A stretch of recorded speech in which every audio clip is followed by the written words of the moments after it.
AV checks.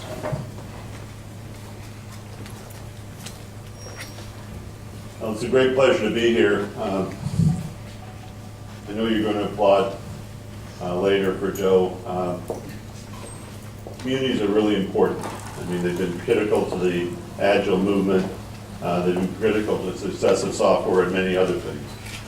And it's not easy to have a day job running a business and still take the air something so simple as a user group where you've got to make sure you've got some speakers and things lined up. So make sure you give Joe a hand.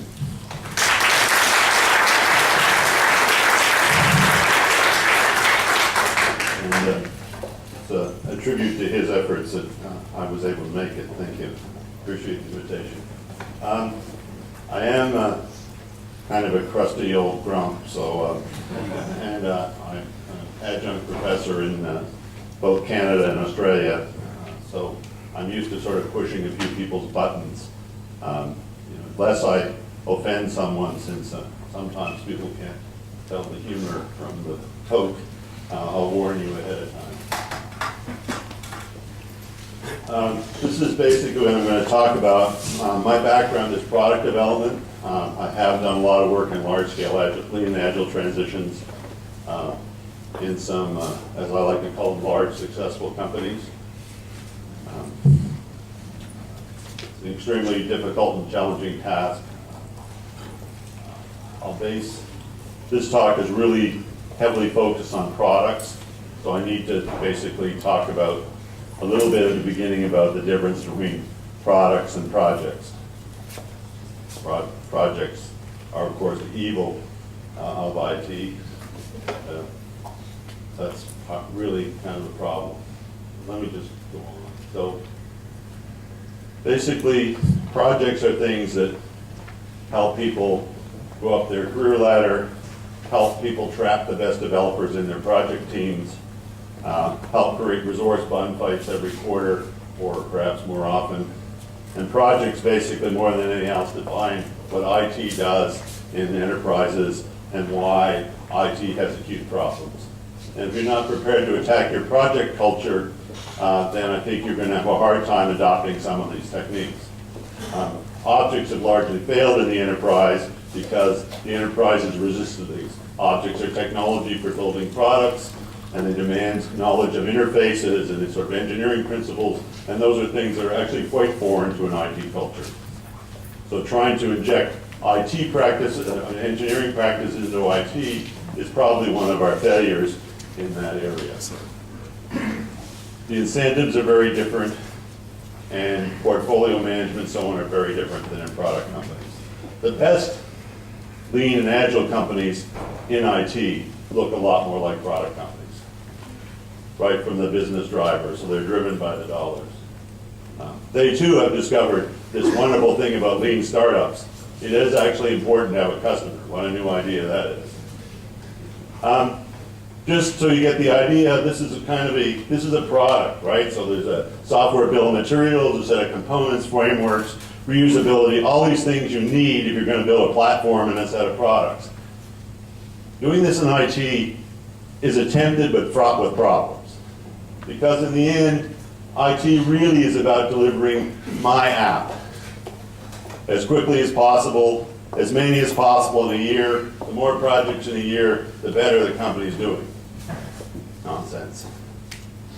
And so the best architecture for them is basically a way to do apps very quickly, no middleware at all, just a very thin layer of services, and then a very simple data tier. That's where you're going, and that basically is what cloud computing will be, and that will be much better for IT than object technology, in my experience. The problem that I've encountered, first of all, everyone knows that the Agile contract, basically Agile's promise is predictability and quality, and making the software workplace a safe place to be. And in general, Agile achieves that at the team level. Agile itself really doesn't have anything to say about the larger enterprises, and there are some people who would extend it beyond that. but in general, the Agile stuff doesn't. Lean has a lot to say there. This is the kind of challenge that most companies and first of all, a lot of executives get Agile because it sounds like agility. Right? So they think it's going to be faster, more productive, and so on. And often the Agilists, because they're dying, so they really want to do it. So when the executive says, well, that's going to get things faster, they go, little nod. And all of a sudden, there's a promise that you can't keep. So this is a company with an outstanding executive that has the trust of the troops. And basically, he says, you know, when everyone's doing best practice, how can it be best practice? If everyone's agile and everyone's using objects, then we're not ahead. We're just like everyone else. Maybe we're doing a little better quality, maybe we're more predictable, but we're not really leading in the market. To be a market leader, if it's based on software, we have to be better at what we're doing. We need to be able to be much faster, first of all, at figuring out what not to do, because we have to maximize investments. We have to have a very strong fail-fast culture. That means we have to understand how much things are going to cost up front. That means you have to be able to estimate in real units, not in turkeys or Googles or story points. Story points are training wheels for people that are going to grow up to do real estimates. They're a wonderful thing to get started, but you can't scale them across the business, and you can't get $300 million budgets and commit to 2-year plans in an agile way using story points. Great way to start. So we need ways to do this. We also need to turn up the dials, good XP phrase, right? Turn the dials up to 10 on getting code out. Yes, in the end, we have to ship finished product faster. That's what competitive is. Now, for many people, this is going to be really bad. As soon as someone says, and I chose those words very carefully, faster, cheaper, better is actually what I wanted to use, but I thought I should use it the other way around. But unfortunately, many people just want it faster and cheaper. Because to most people, they basically mean a whole lot of pain. Anytime anybody utters those words, the typical thing is, okay, I'm going to reduce the cycle time, and what that means is I'm going to basically delete the interesting stuff and ship something that isn't useful. I'm going to rush through it, missing functionality, and leave the thing full of defects. Or I'm going to deploy a prototype followed by a support nightmare. Or I'm going to overstaff it, whether it's in-source or offshore, and I'm going to kill the whole project, because the one thing we know is hiring more people is not an option in software, despite how many people still think that's true. I'm shocked today how many people say, well, can't we just hire more people? Still today, we've known this for 40 years, that adding people to a software project, especially late, just kills it. In order to do this, we have to progress. And I stole from the conference theme today, we really have to be prepared to look at new techniques to be able to communicate, estimate, build, to be able to do things differently. We can't sit there with things that we used for the last 20 or 30 years. Most of the stuff in Agile today was developed in the era of just-in-time manufacturing. It was applied in the early 90s and then written about and popularized in the late 90s. So we're looking at stuff that's basically 20 or 30 years old in practice, which is consistent that best practice often happens inside an organization that's very competitive, and then it gradually spreads out from that organization. In this case, it all came from Toyota manufacturing. There are some other stories about Toyota software. I'll leave those to others to tell. The next thing you have to be able to do is you have to refactor your organization. You're going to have to find ways to change the organization to make it move more quickly.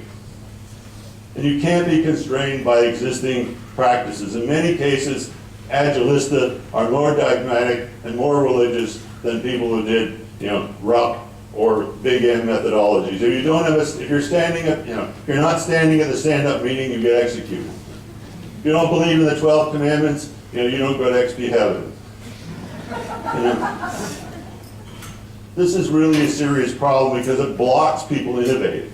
And that's not what lean is about, nor agile. The other thing is you have to try new things, but you have to fail very fast. Very important, because what you're trying to do is say, will this give us a bang for a buck, or is it something we could kill? And envisioning is a very important activity which doesn't get enough. And the final thing, of course, is we need to focus on value. And in the end, values are typically a lot more about tactics than strategy, unfortunately. So we're going to have to worry about doing this. Now, we all know that successful software teams don't have a process, they have a culture. That's just the way we do it. Everyone knows that. The other thing, and there is some rhetoric in the some of my colleagues in the Agile community that, you know, leadership just emerges. Well, when it comes to corporations who actually transition to Agile, leadership doesn't just emerge. There are some gifted leaders that make a big difference. And while I'd like to believe there was some simple way to encourage this leadership to emerge, certainly we can create a lot more opportunities in the open space and other things today. We'll be talking about how you can help them identify and encourage those people to step forward, which is really, really important and very good work. But in practice, Agile in a serious product organization, and even more so in a large IT organization, depends on leaders with a huge amount of guts and a long amount of discipline, because transitioning a company at a large level to lean and agile is a 3-year journey with a lot of pain. A lot of pain. And if you do it, try and do it without change coaches and a lot of work with your HR teams, you're just really going to take a lot of pain. Now you can take, of course you can do what many companies in America do. You can say, here's my Agile KPI, right? My Agile KPI is how many Scrum Masters have I trained this year. Here's my 10% bonus. Unfortunately, that's not funny. It's actually quite serious. So the real thing is everyone knows these quality of leadership, but if you don't have someone that has values, even if you may not like the values, as some people have read one interpretation of Steve Jobs from the current bio, there'll be a couple more coming out soon that'll project a different image. But in the end, it's really important that you have someone who is consistent and where the values are worn on their sleeve. In my own case, we had a software company. I hate partnerships and shareholders agreements. So for some 10 years ahead when we started the company, I committed the employees that basically they would not pass me in the grocery store with hot dogs in their basket and steaks in mine. And when the company was sold, my wife got a check for 50% of the company and I got a check for 0. That's because the value of integrity isn't a floating point number that you can adjust. Values are things you live and die by. You tell everybody they can order a machine they need, you tell everybody they can go over a conference every year, then you must achieve that goal by managing your business at that point. That's what outstanding leaders, and I'm not claiming that for one property I don't satisfy those. Integrity I have, many of those others I don't. A good friend, someone I respect very much, Nigel Dalton, who was the CEO of a company called Lonely Planet in Australia. That's where even the lawyers use cards. Some of you were at the Lean conference in Atlanta may have heard Nigel speak. He's very entertaining. When I last visited Nigel at Lonely Planet, I said, Nigel, this is really great. But you know, the Agile stuff says that we can all do this, anybody can do this. And I said, what happens when you go? And this was his quote, Agile's very fragile. Lonely Planet hit a bump, they knocked Nigel off the bus, and it's not the same place anymore. I can tell you those stories over and over again. So this is also a scary thing if you're on a long journey, because that long journey requires this leadership to stay with you and support you throughout the long journey. Systemic change is very hard, and unfortunately it very seldom delivers real value to the business. There's some real value, but it doesn't deliver that real business cracking value. The thing that the CEO heard you say, even though you didn't say it, when you said Agile and he heard or she heard agility. I'm really pleased to see such an emphasis here on the discussion of people, because software is made by people. It's not made by a process. Many companies have decided that people are so unimportant they've created a whole department for it. It's called the HR department. That's so nobody else has to worry about the people. Nonsense. We need to spend more time talking about. It's great when we teach people Agile and they go to Scrum school and they learn about Scrum, but we don't even teach them the basics. The first thing that hits them is how do you deal with difficult people on the team. The basic Scrum practices are really simple. You know, it's worth $500 at least to take that course. Right? But there's so many things missing. At least in Australia, they teach children in grades 1 through 6. You must teach them de bono's hats. I mean, tons and tons of software developers who wouldn't know which hat they're wearing or which ones the others are wearing. All these things are really important, and if you're going to work, you need to communicate and educate people in these people things first. The other thing is, Agile comes in bottom up typically by the Agilista, right? It's new, you know, we're consultants, you're idiots, you know, this is the way, or honestly, I was inspired, I'm coming in, both of which cause the Agile evangelist. The problem is, when they hit the other part of the organization, they typically go, what's this, project management, you know, we don't use Primavera or junk like that. We use velocity diagrams, and we do things different. We need to change the way accounting works here and reporting in this company. This is complete nonsense, and all it does is irritate all sorts of people. All right, to the point I know several executives say, do not let those Agilista into my building. They're just so disruptive. Instead, we make a lot of money by going in and saying, okay, what do you need in accounting? What do you need in project management? What do you need to put in your LDAP directory? What do you need? What format it is? We'll just take the data off the velocity diagrams or whatever. We'll just feed it in there.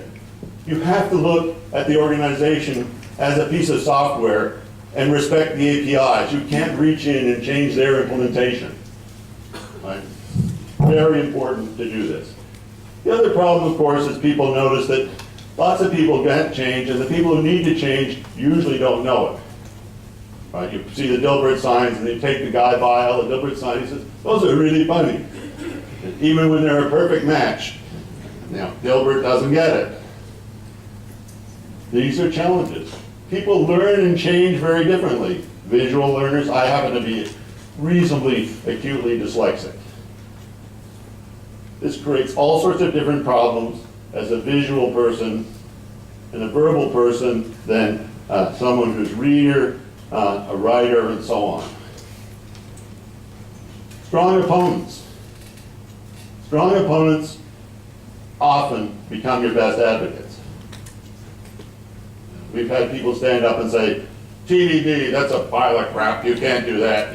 Real man program in C++, so we don't TDD. Obviously not Bob Martin. Well, you have two choices. You can beat them over the head with a stick. That usually doesn't work. Or you can try something, a little bit of a game, for example. Okay, we've got, 2,000 devs in the organization, 30, 50 teams. Let's have every team, we're going to have a TDD. You can't TDD this day.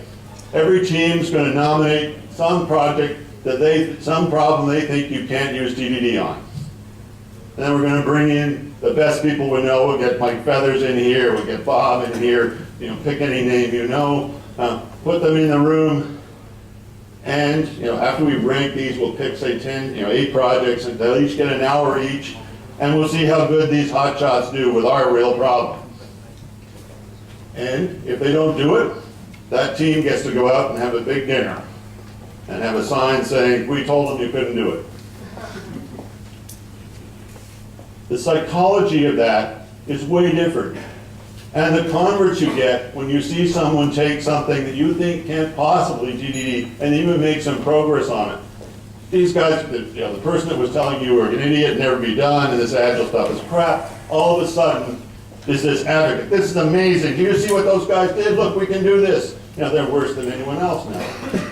You converted that opponent into an evangelist. They will do more for you. Diversity is very important. One of the big problems is there are some very famous companies that hire through using only a single process.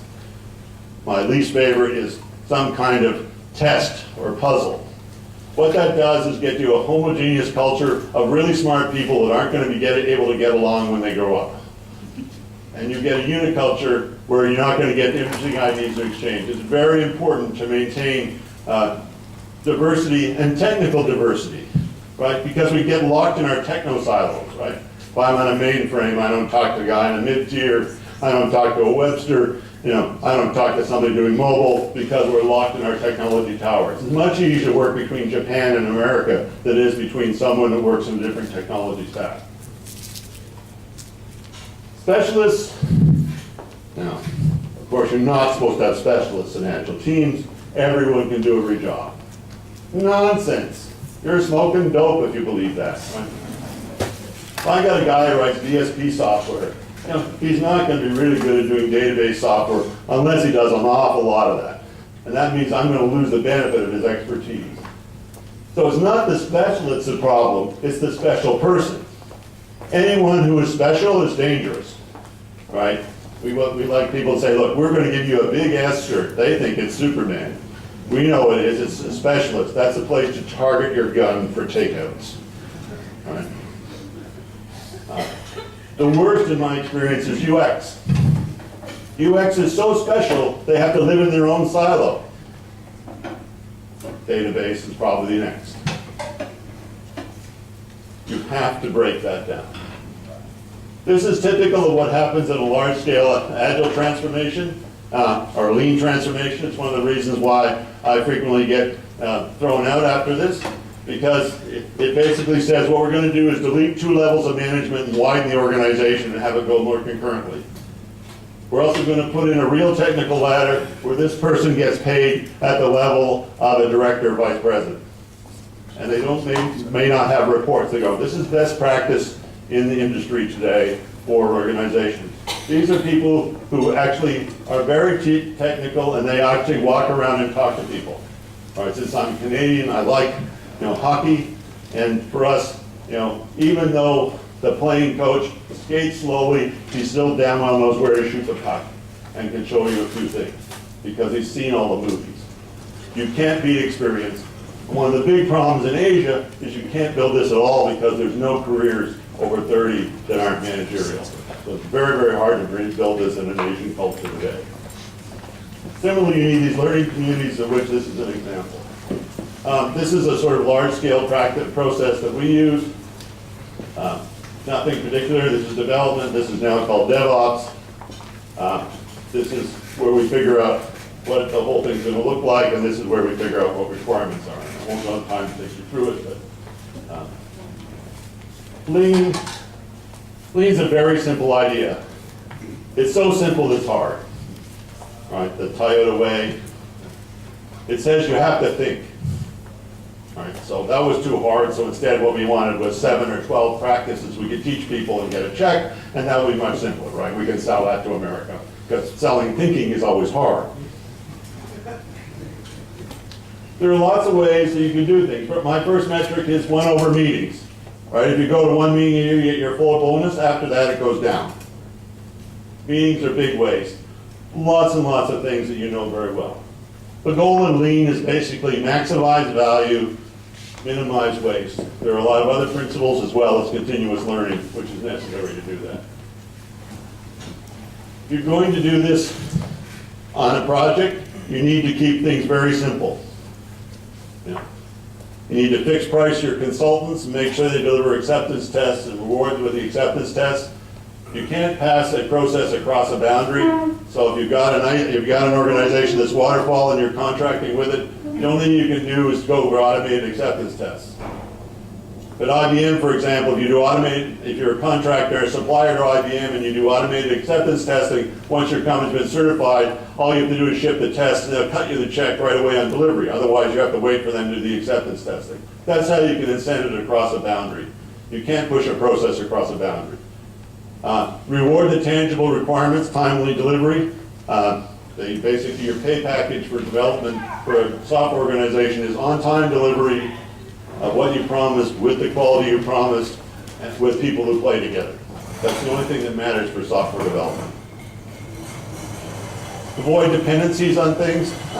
Like the plague, dependencies are the boon in software, and just be sure that you actually make realistic estimates. And that means you have to get into a better estimate model than story points. You have to manage and track everything. In a lean organization, the first thing in lean is to be able to measure it. I mean measure everything. So in the world we work in, we measure absolutely everything from the artifacts, from the build environment, to a subjective, basically every retrospective, there's a little electronic questionnaire that gets filled in. All that goes rolled up into a dashboard that the entire organization can see. If you want to have transparency, you have to invest in it. One of the biggest metrics we see is when did the requirement come in? And often you find out that the things with the bugs came in after freeze by the CEO for his favorite customer, like Coca-Cola or something like that. The good news is that's a Sarbanes-Oxley violation. And once it's documented, executives don't like that. But if you want transparency, and hopefully no one's using velocity diagrams, they've been dead for quite a few years. You should be using cumulative flow diagrams because they give you a much better picture of work in process. Like, if you haven't seen this book by Don Reinerstein on flow, it's probably the best technical lean book you can get applicable to the software industry. Don's a fantastic speaker and a lot of great sage advice with a gentle bit of queuing theory as well. The biggest problem in most systems, all problems start at the beginning, and the big problem with most people is their portfolio management process is screwed. Right, basically, this company, when I went into it, they did 200 projects a year, and they were upset and they wanted to be able to do 300 a year. Right, big project culture. After a considerable time, we managed to convince the executives, and that's where the problem is, that they really needed to break it down, and they ended up breaking it down, in this case, into, they actually had 4 programs, but they broke it down into 3 programs and said, okay, what you have to do is put someone in charge of each of these, treat them as a separate business, with their own budgets and manage them all the way through, and you have to dedicate the teams to that resource. Some companies, there's this wonderful companies like McKinsey and First Boston that have put in this thing called a resource management office. That's when you're really screwed, right? You have project culture and you have a resource management office. So there's people completely disconnected to you that manage resources. There. So basically, very simple. These are really big stories. They get broken down into smaller stories we call features. They get broken down into epics. So it's stories all the way down because we don't want to have multiple artifacts. We don't want any use cases or big charts or anything else. And this is the way we track them. Very simple. This happens to be a MRI system in a medical, just a typical storage rate count. But if you don't figure out what the capacity of your plant is, how much software can we produce in a year, most people are trying to produce more software than they can in their plant. They're not allocating the resources properly, and that gets you what? The resource bun fight, at least every quarter, where you've got the promised resources. No problem, you're going to have Bob and Sue on your team right at the end of this project. Yeah, we just don't know when the project's going to end, but we know when yours is going to start. The other issue is that basically most problems are when you get them all in the backlog, they're all in the backlog, right? Lumpy stories, they're this big or they're this big. Right. Rework, uncompleted stories, missing functionality, all these. And almost every project that we look at or review has these sorts of things. And these are classically true if you believe that Agile development starts with just a bucket of stories. And many people do.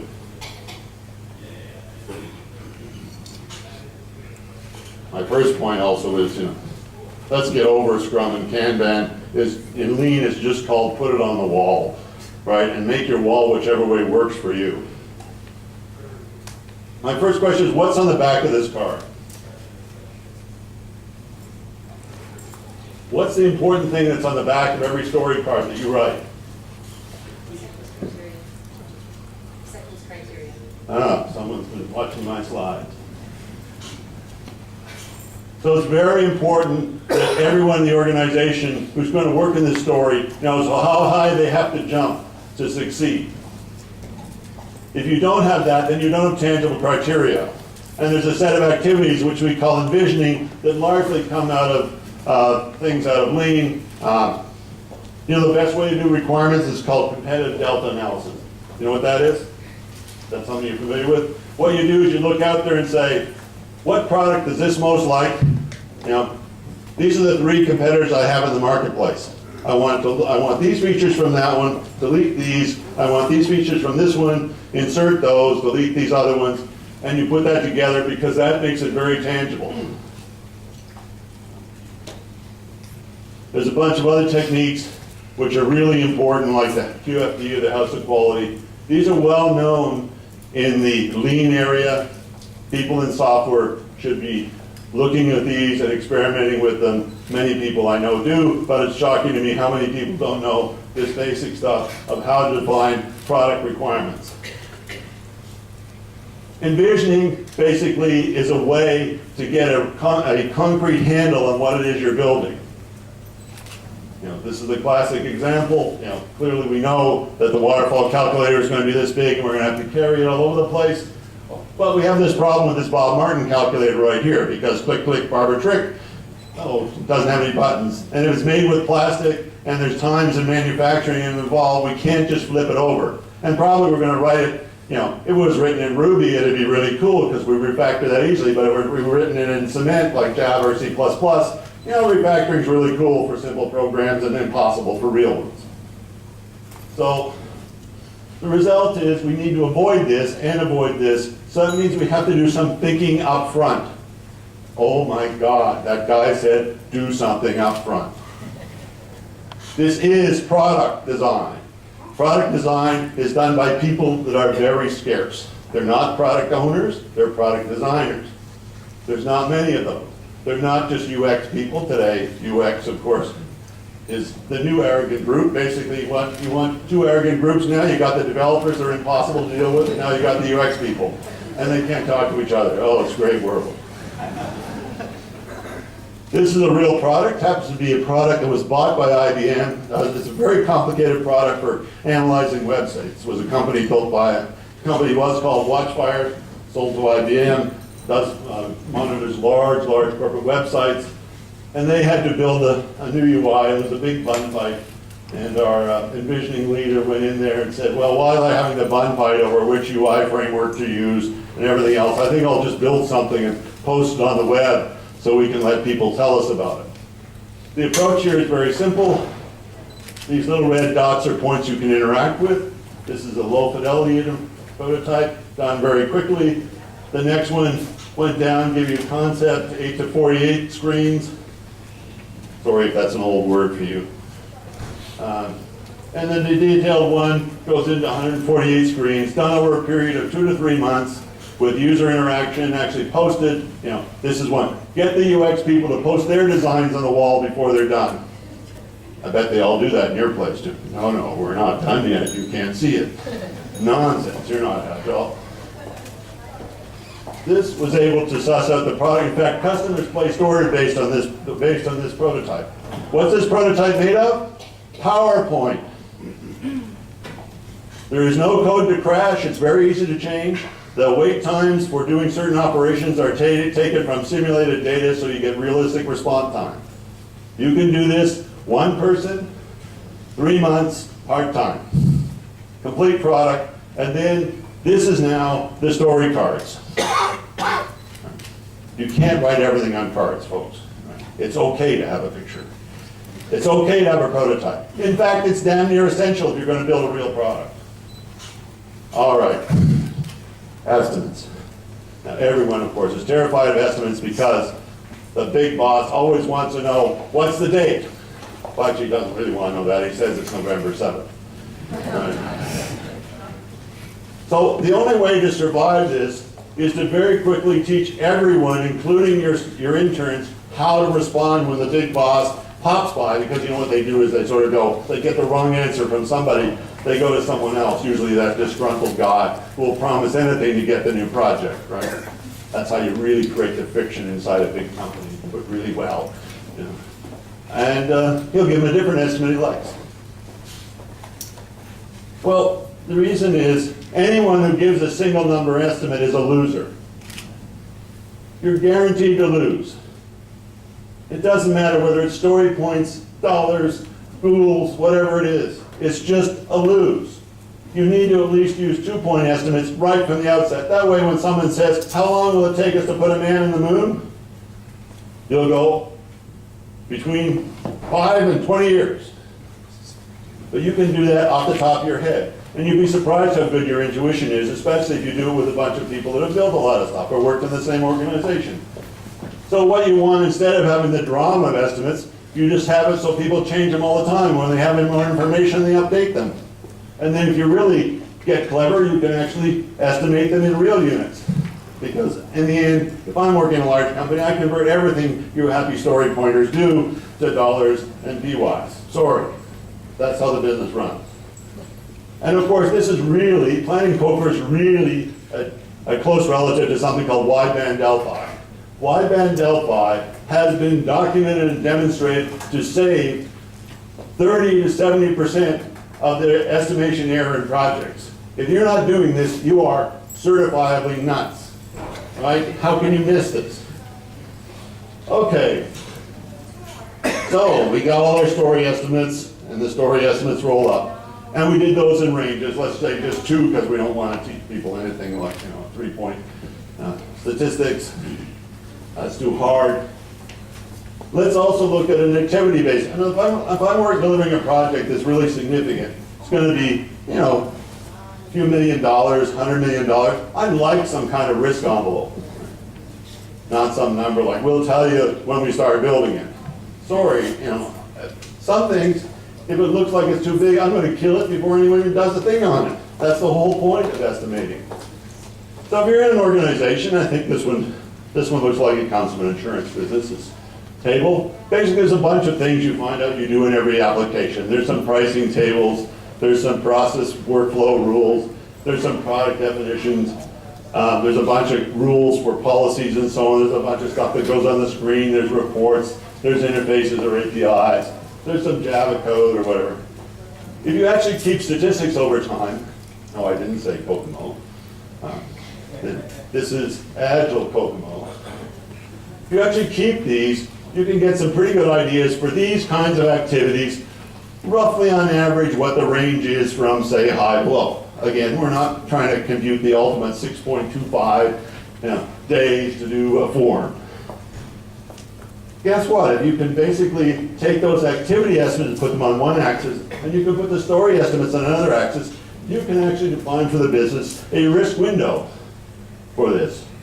So you can do very large projects. We delivered over our period at OTI and a few since, 10 to 12 major products, including all of IBM's virtual machines, the Eclipse IDE, mobile phones, and we guaranteed that we would deliver them on time and the customer wouldn't pay. We have this thing called just-in-time software. We didn't know it was hard when we started doing it, and we just got better at it.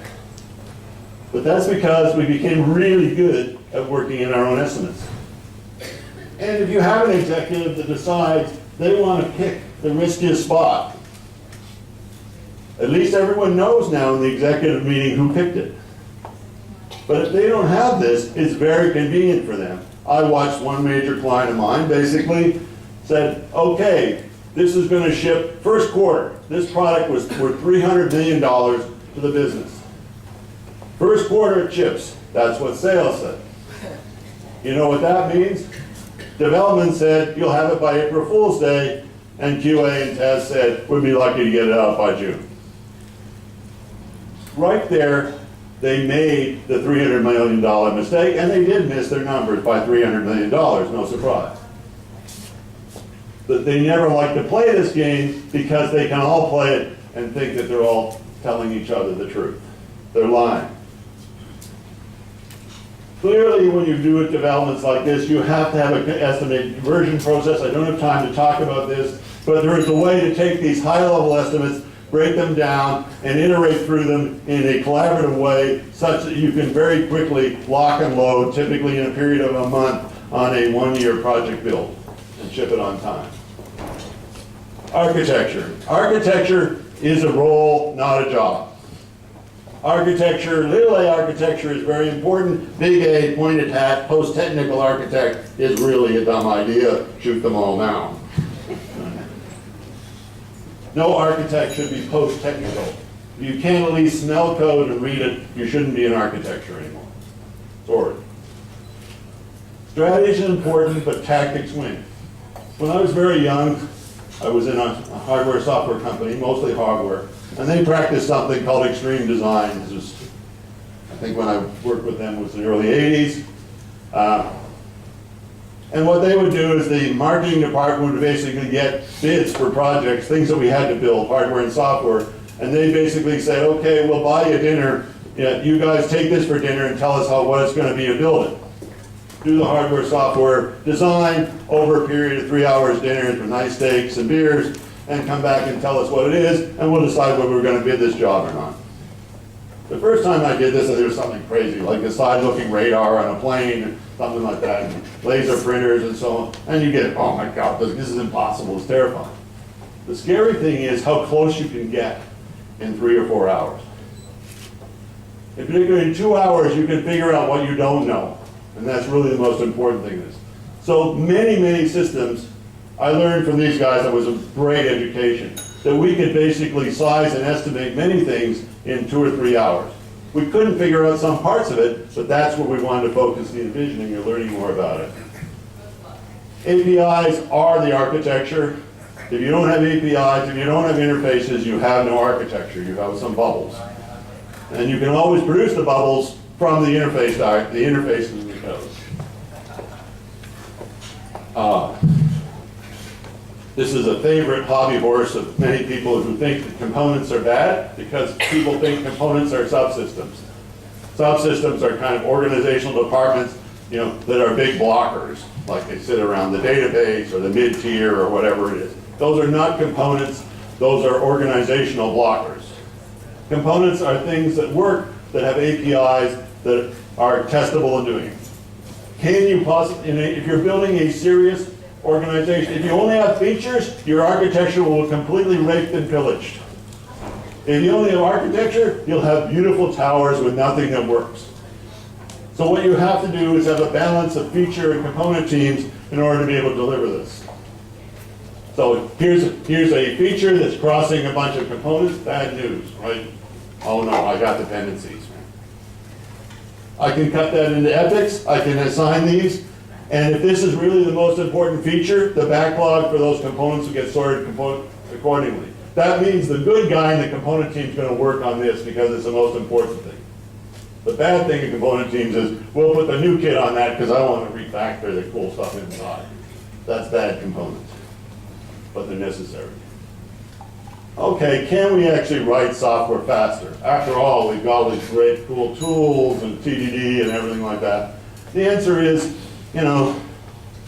producing code today with the state-of-the-art tools, or state-of-practice tools, which are not state-of-the-art, object technology, is a brutally painful process.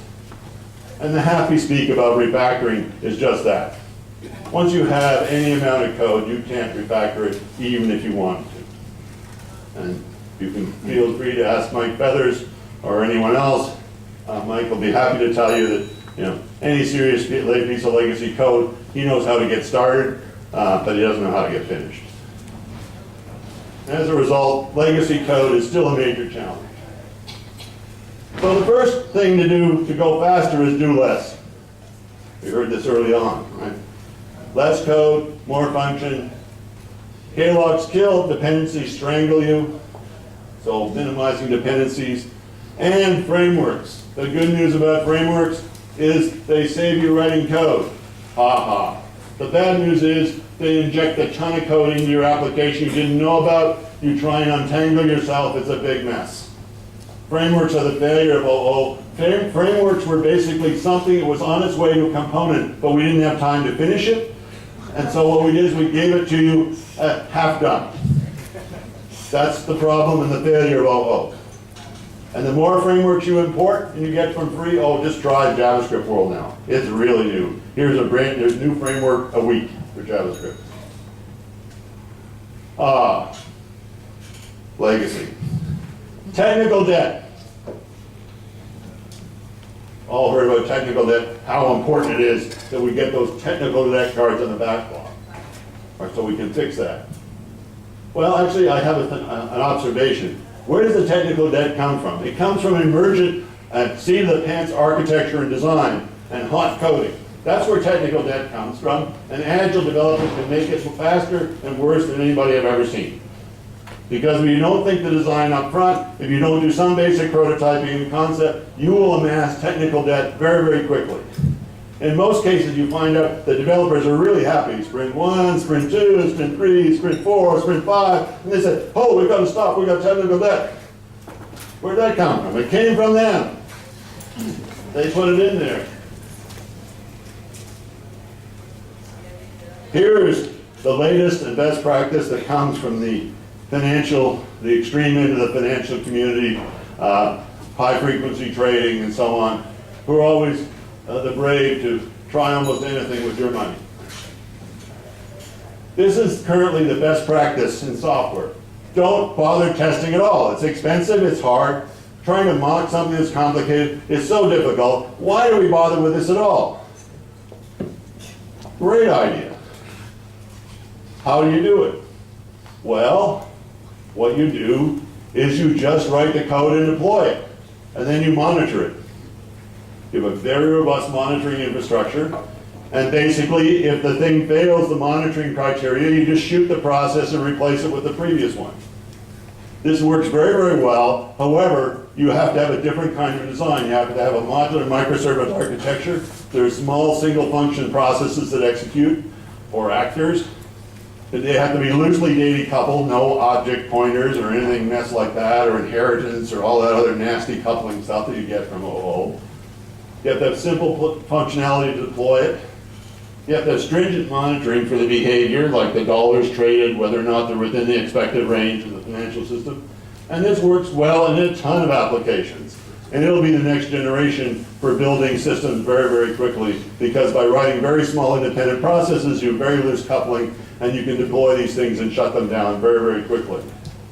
This, of course, is a characteristic of Erlang applications, which are basically, this is the way most telecom systems are actually built, so that they can fail off and be fault tolerant. I wanted to have a deck I could just throw all over you and say, okay, now you just pick them up and work on this legacy software. Please. We need documentation. Stop the rhetoric. Well, sometimes old things are actually not so bad. Right? When I was a boy, the mark of a real programmer wasn't TDD, because it hadn't been invented yet. It was table-driven programming. Did you write your programs with tables instead of with code? Because data is much easier to change than code. These are a lot of old techniques. They work very, very well. You can change them on the fly, so you can hot deploy applications with changing rules, changing almost anything. And these things are not even taught in many cases in most schools, and most software engineering lectures today will not tell you about these things at all, which is a tragedy, because these are the weapons that really effective and fast developers use all the time. And there are still many things, like the oldest financial banking system in America called Hogan, which is a table-driven program, which is still more flexible than most banking applications because of its architecture. Another thing you can do is you can say, instead of writing APIs and services for all your applications, right, this is the integration nightmare. Okay, I'll give you an API. Here it is. It doesn't do what you want, but you can use it for doing something. That's kind of what APIs do for you, right? Kind of like asking a hardware guy to help you, right? They make part of the hardware, then you have to do all the rest in software. So there's an easier way. Forget the APIs. Data is the way you integrate things.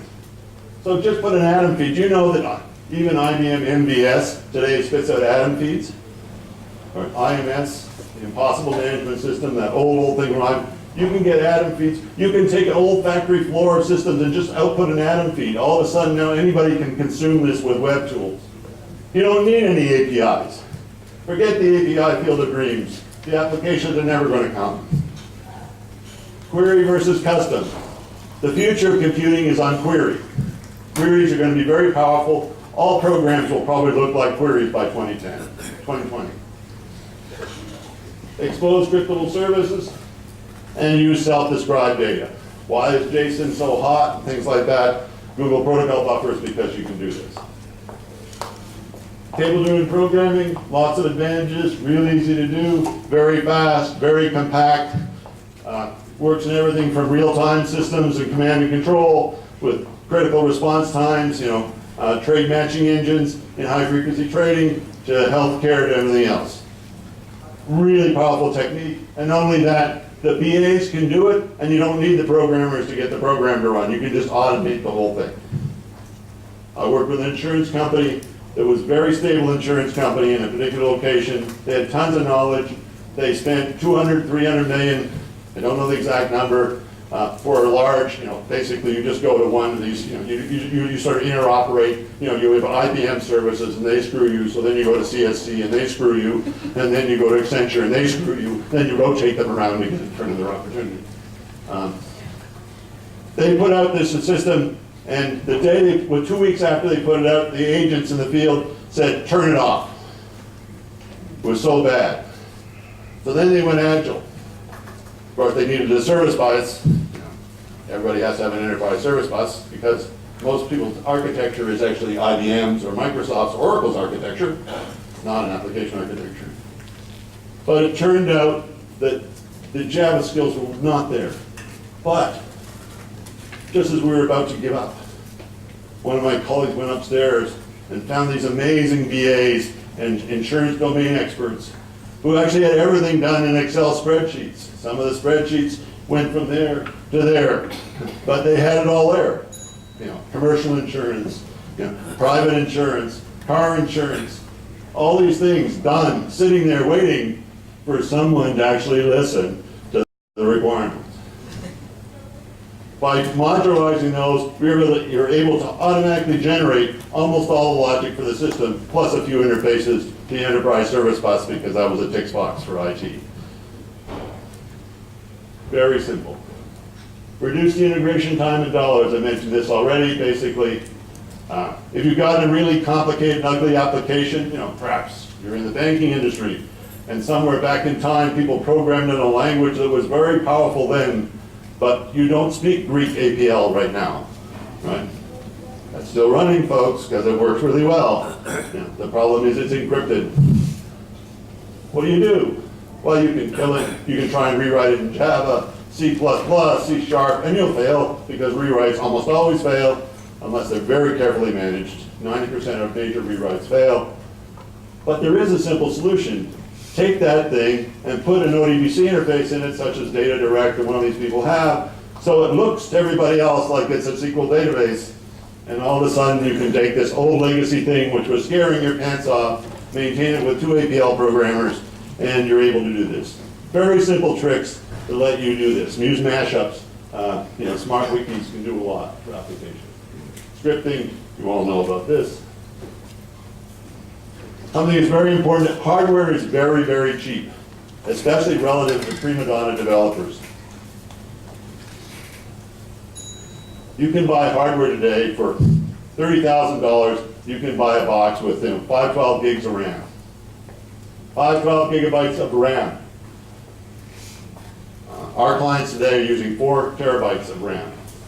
Sorry, 4 terabytes of RAM. Whose database is bigger than that? There are some. Not a lot. I mean, it is true that the stock exchange today generates a petabyte a day. So not that many try and consume that. All of that down to level 2 or level 3 trading data. These things enable you to do all sorts of things. We can use it on Amazon, that's also.